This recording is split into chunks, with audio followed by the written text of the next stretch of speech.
मराठवाड्यात सर्वाधिक पाऊस नांदेड जिल्ह्यात झाला असून ढगफुटी सदृश स्थितीमुळे पिके वाहून गेली, जमिनी खरडून गेल्या।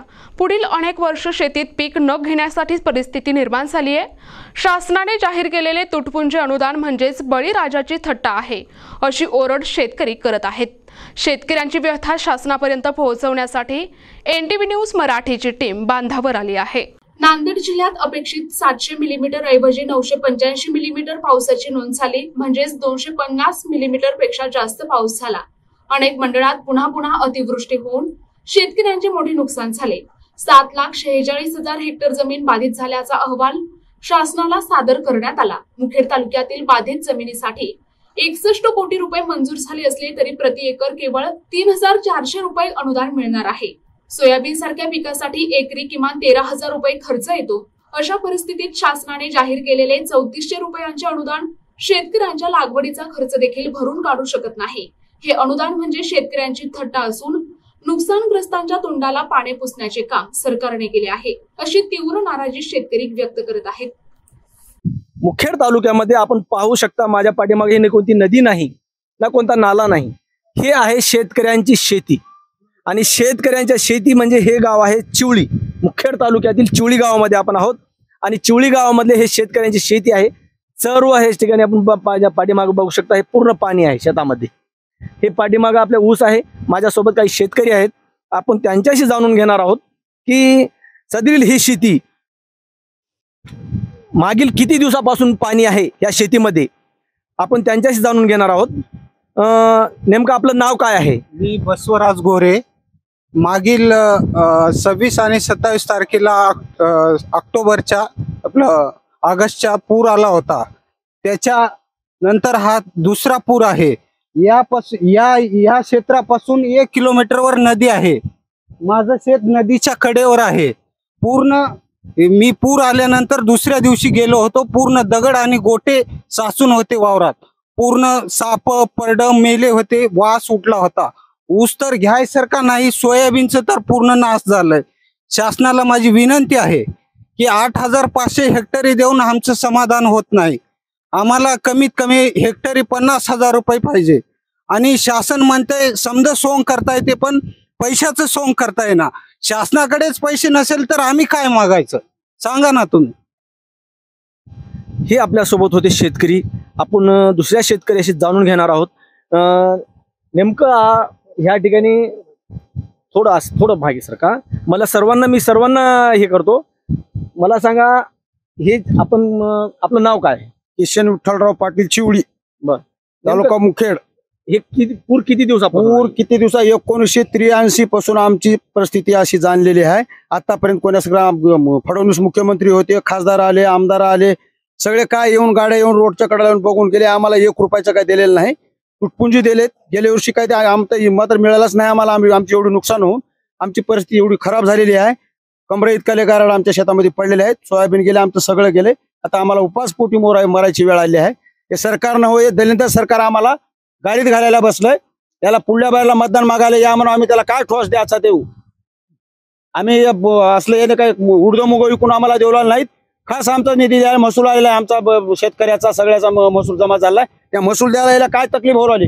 येऊन बघायला तयार नाहीत, बोलायला तयार नाहीत। बेघर लोक होऊन घरात पाणी शिरते। आता पाणी चढण्याच्या मार्गावर आमच्या वरच्या मण्याण नदी आहे, बारूळचा तलाव आहे, लिंबोटीचा तलाव आहे, पेटोडाचा तलाव आहे, होळ आहेत, बेळीचा होळ आहे, नारनाळीचा आहे, चिवळीचा आहे, छोटे मोठं असे 25 नळ होळ आमच्या मनाड नदीमध्ये प्रवेश करतात। आता आम्ही कसं राहावं, कसं जगावं याची आम्हाला ताबडतोब आम्हाला 50,000 न काय पंजाबच्या सरकारनं 50,000 रुपये हेक्टरला दिलंय। याने काय आम्हाला उपकार करायला नाहीत। आमदार राहिला, खासदार राहिला, 3-3 लाख रुपयाला मानधन आहे खुर्चीवर बसून असताना आमच्या जेव्हा मतावर खुर्चीवर बसते त्याने। नक्कीच या नांदेड जिल्ह्यामध्ये 3 खासदार, 9 आमदार सत्ताधारी आहेत आणि या शेतकऱ्यांची कशी अवदकता आणि कशी ही हतबलता आपण बघत आहोत।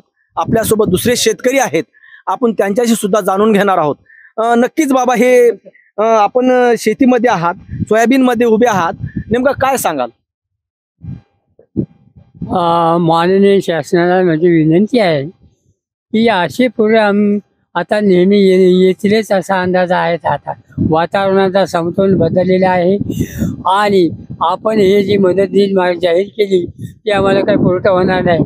आमच्या शेतकऱ्याला कायमस्वरूपी काय धंदा करून 10 वर्ष पोसल, 10 वर्ष शेतकरी जगू शकेल अशी काही तर बिझनेस करा. तरी तुम्ही आपण तुमच्या कायद्यात तरतुदी, महाराष्ट्र शासन अभियान, राष्ट्रीय पशुधन अभियान, हे सगळे योजना जे काढले आहे कागदावर आहेत ते आमच्या पदरात जर टाकल्या तर आमची शेती 10 वर्षापर्यंत दुरुस्त होणार नाही. तोपर्यंत आमचा शेतकरी जगू शकते. कारण का हे संकट जातील किंवा येतील हे निसर्गाचा कोणी अंदाज लावू शकणार. परंतु प्रदूषण हे वाढलेलं आहे. प्रदूषणाचा विषय जर बोलायचा असेल तर शासन आणि सामान्य जनता एक होऊन काम केलं तर निश्चितपणे प्रदूषण होते. नक्कीच बाबा, तुमची अगदी बरोबर आहे. आपल्यासोबत दुसरे शेतकरी आहेत. आपण दुसऱ्या शेतकऱ्याशी जाणून घेणार आहोत. या ठिकाणी महाराष्ट्राचे मुख्यमंत्री आदरणीय देवेंद्र फडणवीस साहेब या ठिकाणी आले होते. तब्बल त्यांना येऊन 3 वर्ष झालं. 3 वर्ष अगोदर त्यांनी ह्या भागाची सर्व मंत्रिमंडळाला घेऊन पाहणी केली होती आणि पाहणी केल्यावर सुद्धा या भागाची सुधारणा झालेली नाही. तर काय सांगाल तुम्ही? या ठिकाणी देवेंद्र फडणवीस आले होते त्यावेळेस तुम्ही असाल, नेमकं काय सांगाल? आमच्या गावामध्ये, चिवळी गावामध्ये दरवर्षीप्रमाणे याही वर्षी महापूर आलेला आहे. आज 1 महिन्याखाली म्हणजे 28/8/2025 रोजी आमच्या चिवळी गावामध्ये पाणी प्रवेश केलेलं होतं. त्यावेळेस आमच्या गावात काही जीवितहानी झालेली नाही आणि ह्या 1 महिन्यामध्ये डबल पूर आलेला आहे. आता पाणी वरच्यावर वाढत आहे आणि शेतकऱ्याचं पण अतोनात नुकसान झालेलं आहे. आता शेती एवढी खरडून गेलेली आहे की शेती आमची 10 वर्ष तरी आमची शेती कामाला येऊ शकत नाही. कमरेवरले खड्डे पडलेले आहेत, सोयाबीन गेलेलं आहे, सर्व गोष्टी गेलेल्या आहेत आणि नदीवरील मोटारी वाहून गेलेल्या आहेत, आमचे पाईपा वाहून गेलेले आहेत, मोटारीला टाक्या वाहून गेलेल्या आहेत आणि दरवर्षीप्रमाणे याही वर्षी पूर आलेला आहे. 1983 पासून आमची एक मागणी आहे, आमच्या गावाचं पुनर्वसन करावे. आणि 2022 रोजी महाराष्ट्र राज्याचे सध्याचे मुख्यमंत्री 2022ला विरोधी पक्षनेते म्हणून काम करत होते. त्यावेळेस त्यांचे सर्व विरोधी पक्षनेते, स्थानिक आमदार आमच्या गावामध्ये आले होते आणि आम्हाला बोलले होते की तुमच्या गावाचं पुनर्वसन करू. आणि आम्ही त्यांना गावकऱ्याच्या वतीनं विनंती केली होती आमच्या गावात जीवितहानी होऊ नये. आता सध्याची परिस्थिती बघितलं, हसनाळ गावाची काय हाल झालेली अवस्था आहे. आता 1 महिन्याखाली जे पूर आला होता त्या पुराच्या टायमाला रात्रभर आमच्या गावाच्या लोकांची झोप उडाली होती. रात्रभर लोक असे जागरण करत होते. तरी गावात पाणी आलेलं होतं. हे घर होतं ना, हे घर शेतकरी नक्कीच ह्या शेतीच्या बाजूला लगत गाव आहे आणि या शेतकऱ्यांचं म्हणणं असं आहे की त्यांचं पुनर्वसन व्हावं. परंतु आपण माझ्या सोबत बघत आहात, हे शेतीमध्ये आपण आहोत आणि शेतीमध्ये आपण आहोत. हे बघा सोयाबीन, आपण हे बघत आहात सोयाबीन, माझ्या शेतकऱ्यांचं सोयाबीन आहे आणि सर्व पाणी आहे. हे बघा पाणी, या घरात पाणी गेलं होतं. हे बघा पाणी आहे. सरकार मायबाप आता ह्या शेतकऱ्यांना वाली दुसरा कोणी नाही आपल्याशिवाय. आणि आपण शेतकऱ्यांना हेक्टरी 8,500 जे मदत देतात हे त्यांच्यावर हे भागत नाही असं ह्या शेतकऱ्यांचं म्हणणं आहे. आपण शासनाने या शेतकऱ्यांचं तात्काळ लक्ष देऊन यांच्यावर उपाययोजना काढावी, ही अशी शेतकऱ्यांची मागणी. प्रतिनिधी मुजीब सय्यद, NTV न्यूज मराठी, मुखेड, नांदेड.